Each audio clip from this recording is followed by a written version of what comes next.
The great Tim Duncan, aka Mr. Fundamental, announced today that he is retiring from the NBA after 19 incredible and unforgettable seasons. The GOAT power forward, the greatest of all time power forward. And actually, haters say that Tim Duncan isn't a power forward. We're going to talk about that later. He is a power forward. But let's just look at everything that he's accomplished since coming into the NBA. Tim Duncan was drafted in 1997, and since then, he's made the playoffs every single year for 19 seasons. This is an NBA record. No player has ever done that. There's players that have made the playoffs every year they've been in the league, such as, I think, Robert Horry. I believe Bill Russell did that. Magic Johnson, I think, did that. Larry Bird. There's other people, but they've never done it 19 seasons. It was 13 seasons. I think Robert Horry was 15 or 16 seasons. But 19, that's going to be a record that might never be broken again. You never know. Tim Duncan is also the only NBA player to win a championship in 3 different decades. That is once again another record that may never be broken. Never even tied, because to do that, you have to be drafted at the end of a decade. You have to win a championship. Then you have to win another championship in the next decade. And then in the following decade. So basically, your entire career, your team needs to be a championship contender in order to be able to do that. Tim Duncan was the Rookie of the Year. He won 5 NBA championships, 2 regular season MVPs, 3 NBA Finals MVPs. 17 of the 19 seasons that he played, the Spurs had at least 50 wins or better. He's the only NBA player to win 1,000 games with the same team, and just the 3rd player in NBA history to win 1,000 games. He was a 15-time NBA All-Star. Duncan made 15 All-NBA teams, which is tied for the most all-time, and he actually made 15 All-NBA defensive teams, which is the most all-time. This is just amazing. The only flaw in Tim Duncan's game is that he was not a good free throw shooter. He shot 69% from the free throw line, which is not very good. It's not as bad as guys like Shaq. It's not that bad, but still, 69% is not very good either. But that's the only flaw that he has in his game.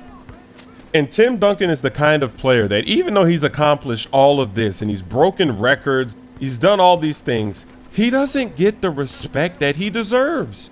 It's unbelievable. This is a guy that he's not on SportsCenter much because he's not very athletic. He's not the most athletic big man ever.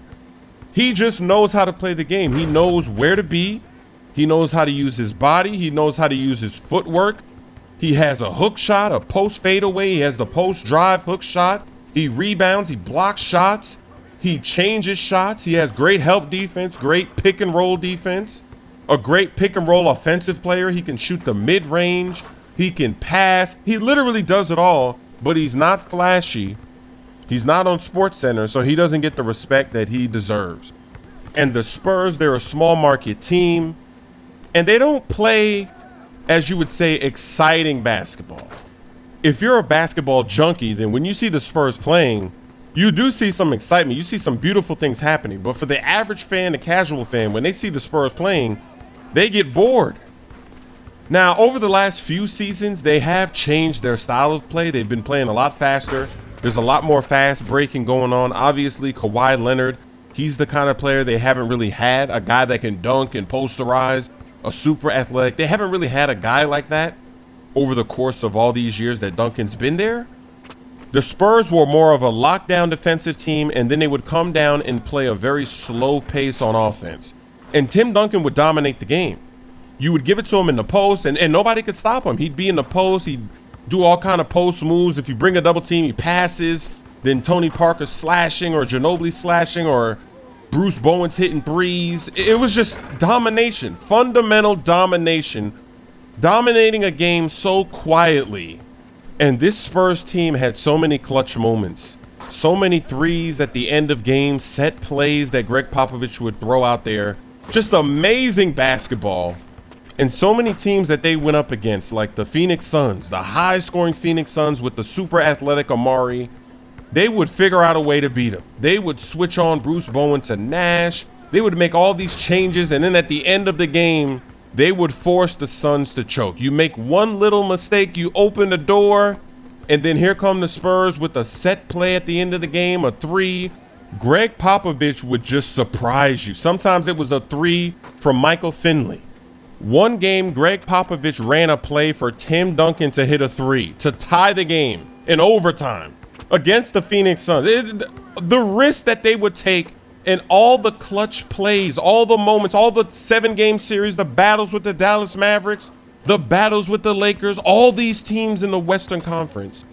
Tim Duncan was so clutch from his defense to his offense. And yes, he was a power forward. A lot of people say he's not really a power forward. They're just mad because he's the greatest power forward ever. And they don't want him to be it because they just don't like him for whatever reason, because he's not flashy. But he was a power forward, not a center. That's like saying that Draymond Green is a center because sometimes he plays center when the Warriors go small. Or that's like saying LeBron James is a power forward because sometimes he plays power forward when the Cavs go small or the Heat went small. Tim Duncan's career was so amazing and incredibly clutch and so entertaining. All the playoff series, the battles. You really can't make one video and talk about it. It's just, there's too much to talk about. But let me know what you think of Tim Duncan's career. Where do you place him? I say he's got to be at least top 5. Because if you go by positions, he's the greatest power forward, so he has to be top 5. But even if you're not going by positions, I still think he's top 5. Or at least top 10. Now, the significance of this story is that I thought that I was not scared. I thought that I was cool, collected, but yet I was absolutely terrified because my hands were shaking. So consciously, I wasn't scared, but subconsciously, I was scared. And I know that I'm not the only